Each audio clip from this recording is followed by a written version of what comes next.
Els tècnics del Departament d'Agricultura i membres de l'associació Trenca treballen conjuntament per netejar les teulades on hi ha nius, majoritàriament en esglésies de les comarques del Segrià, el Pla d'Urgell i la Noguera. Tècnics especialitzats en treballs d'alçada treballen aquests dies a la Catedral de Lleida. La seva missió és treure els nius de cigonya que hi ha a la façana de l'edifici que podrien caure amb una ventada, treure els que es consideren més perillosos, en aquest cas 5, i reduir el pes dels que tenen més volum i que poden arribar a mesurar fins a 2 metres. A la catedral no s'hi puja bé des de feia 3 anys, per això també repassa la teulada i es netegen els excrements que s'hi acumulen de cigonya, però també de colom.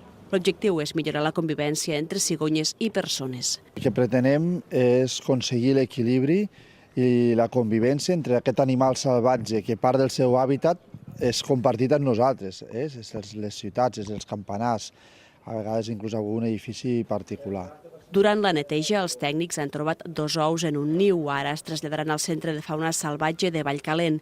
Els polls que neixin serviran per fer reintroduccions en zones de França, Itàlia o el País Basc. A Catalunya la població és estable i es concentra sobretot a les comarques de Lleida.